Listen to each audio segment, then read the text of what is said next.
Well, Yeah. everybody, I am here with Natalia. No, now I'm screwing it up already. Help me out here, please. Nogulich. Accent on Nogulich. Nogulich. Yeah. Yeah. Oh, it's one of those things you see it written down 1,000 times, and then you have to I know, then you have I to say froze. it. I Yeah. know. It's okay. I'm used to it. It's been decades of it being mispronounced. So please don't worry.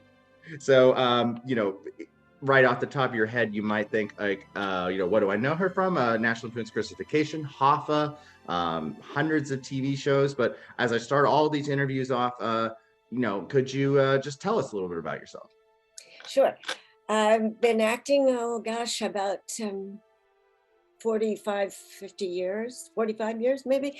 I didn't start out as an actress. I actually went to school, went to college and studied art history, and went to Europe and studied in Italy and in Spain, painting and art history. And when I got out of college, I ran an art gallery for a short time. But the bug of acting and also dancing in the beginning was planted very, very young. Entered college thinking I was going to be a UN interpreter. I was studying Russian and I was going to go to graduate school in Chinese, and I had these lofty goals. But, life changes you. But after I was running the art gallery for a few years, I started taking dance again. And I realized that that's where my heart was, dance, and then that segued into theater. Well, speaking of, getting consistent work and everything, I know the life of an actor, is not easy at first. So at what point did you feel that, okay, now I can consistently make a living doing this? And, that when that eureka moment came where it's like, I'm a professional actress and this is going to stick? Yeah, that's a really good question, because I had many, B professions, typing and waitressing, and that's how far back I go, typing, can you imagine? Waitressing, photo assistant, just many things I did in order to afford my passion for acting. But it was about 82 or 3, I was in New York, I was doing some regional theater, and I serendipitously met the director, Mike Nichols, and I was in Boston doing a play, and it's kind of a complicated story, but anyway, he was later, like months later, was back in New York and directing a Broadway show and needed an understudy for all 3 parts, all 3 female parts. It was hurly burly. And he said to the casting director, there was this woman I met it was in Boston, we met, named Natalia, but I have no idea what her last name is. Do you think you could find her? And fortunately, my name was not Jane, because she never would have been able to find me, but because it was Natalia. Anyway, she found me, auditioned, I got that part, and then eventually I went into the play when the leading lady, Sigourney, left to get married, of all things. And that was when I started making enough money to live. Hurly Burly moved right into another Broadway show. I couldn't have been more stunned, called The Iceman Cometh. And that went to, with Jason Robards, that went to Washington, not the one with Kevin Spacey, it was an earlier one. It went to Washington, D.C., to the Kennedy Center, and then Broadway. And then we had a 6-week tour in LA. So I went, and that was when other work started coming. I did go back to New York in 1990 to do my 3rd Broadway show, but I was basically based in LA then. And I did not take a secondary job in LA. I was making enough to keep going, and was living, within my means.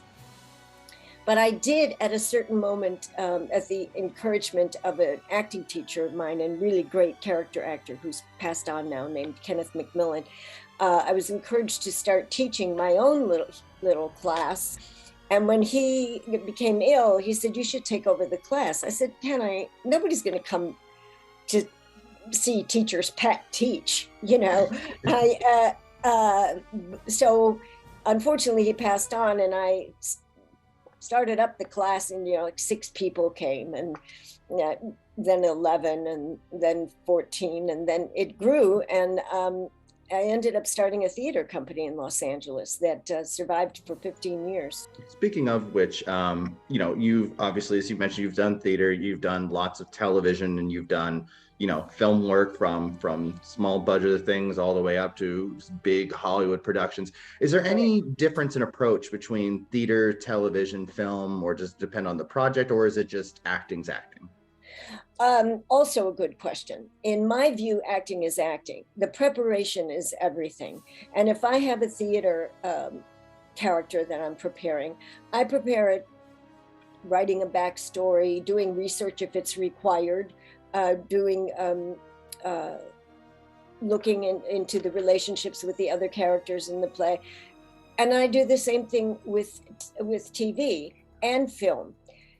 The difference is with television, you often don't have a whole lot of time to do in-depth research, because I'm really big on research and backstory and the character's biography, and you know, because I think it builds a life that even though you may not show it, you have it inside you and as the character, and it's very helpful. And but film, you do have time. You know, when I did Hoffa and had the privilege of working opposite Jack Nicholson as Hoffa's wife, I had time to do lots of research. I called the daughter, was still alive, still is, the son, and asked a lot of questions about their mother, and there were books out.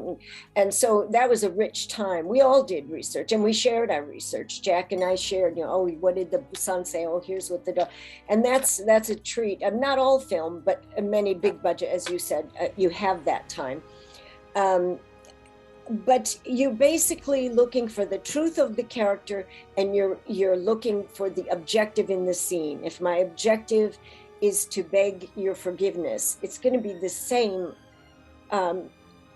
action or goal on stage or TV or film. Of course, you don't project as much on film because you've got the microphone. And my first TV and film things I did, they said, could you just talk a little softer? Because I was so used to projecting on the theater. Like the poor sound man was like, you know, so there are little technical things. And obviously you have a whole crew of people around you, and, you know, they're fixing your hair and fixing a button and all that. So your focus has to be very, very, very concentrated. And quick question on that, because we mentioned Hoffa, and this interview's about you, not him, but I got to know is how much of Jack Nicholson, how much of that is a character that he's putting out there, and how much that we see him in the public light? How much is that actually Jack? Well, that's interesting, because in my view, and of course we all know Jack from hundreds of movies as Jack, essentially. In my view, Hoffa was the first time I actually felt Jack was playing the character and putting Jack aside and playing Jimmy Hoffa. He did get a little prosthetic on his nose to give him the profile that Hoffa did. They had, you know, he had to get into the makeup trailer a little earlier, and I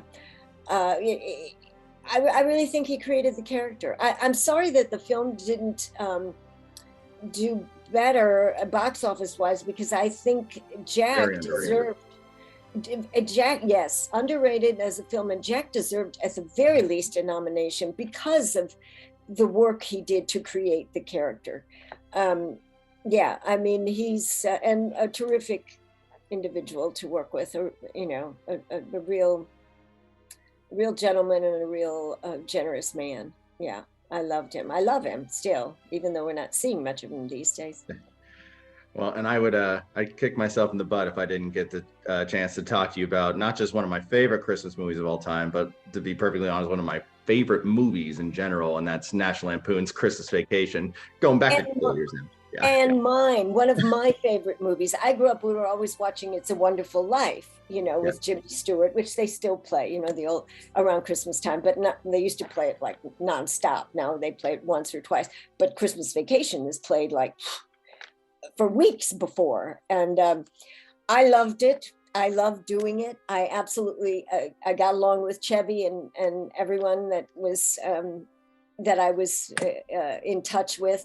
I get more fan mail about Christmas Vacation than I do about Star Trek, which is amazing because Star Trek has such a fan base. I mean, the gift that keeps on giving.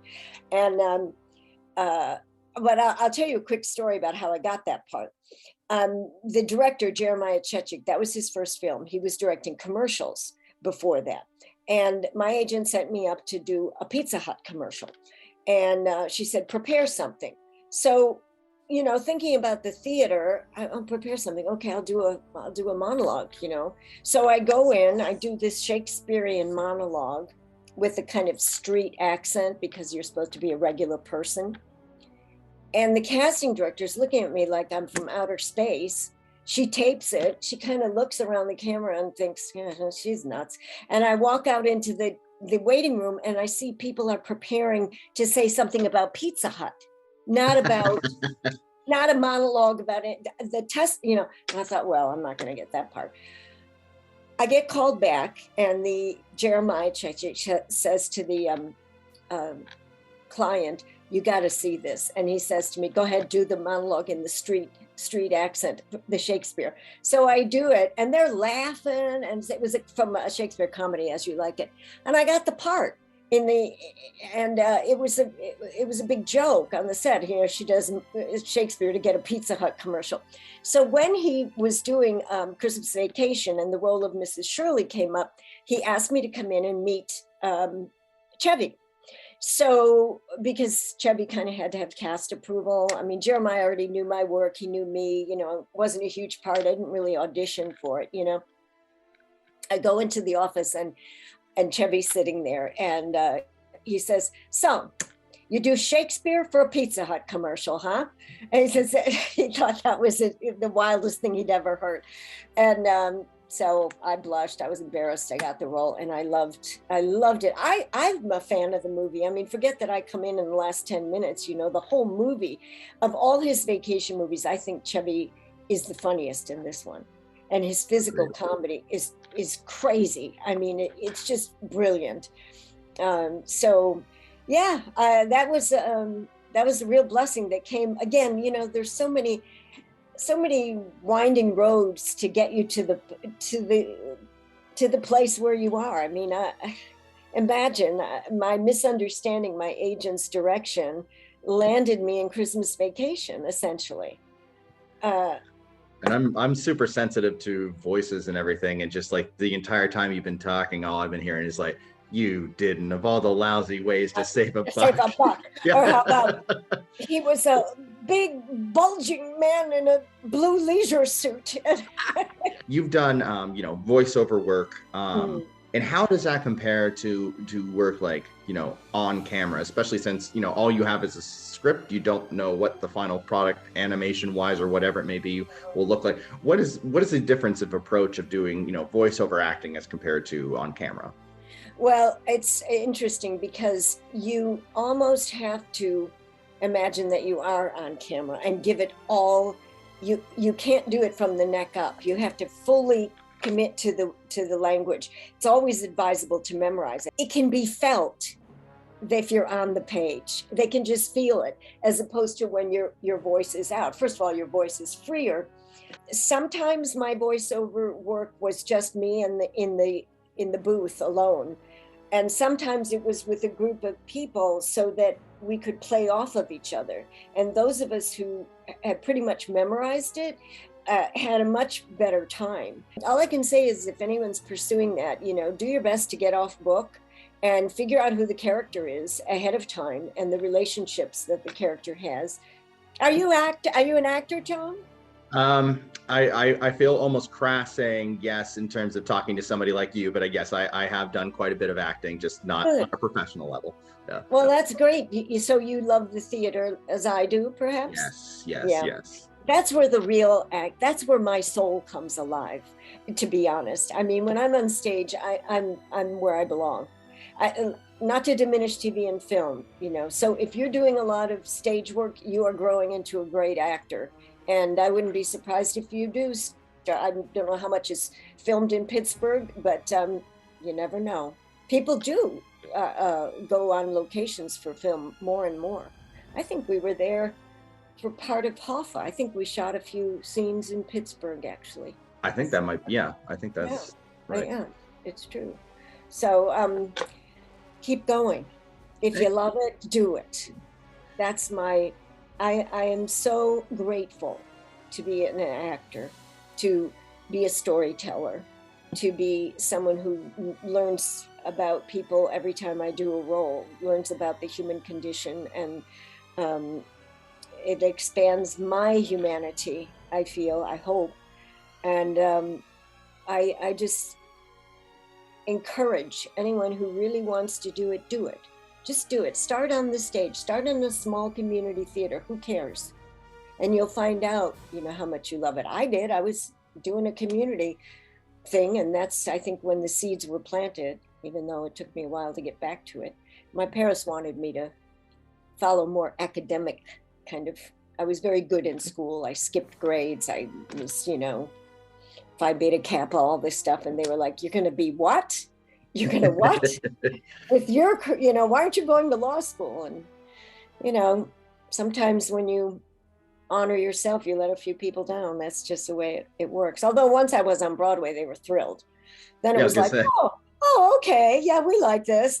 So thank God that I was able to redeem that from my mom before she passed, and my dad as well. And he's, you know, I don't know if he'll see me do another part before, you know, he joins mom in heaven. We'll see. The COVID is, thank you. Well, Natalia, I can't thank you enough for giving me your time and just such wonderful insight on, you know, the craft of acting and, you know, and some of the major roles that you had. So yeah, I can't thank you enough for coming on and telling me all about it.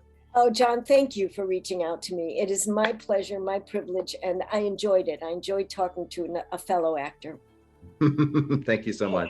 Okay, God bless you. God bless you. Have a great day now. Thank you, you too.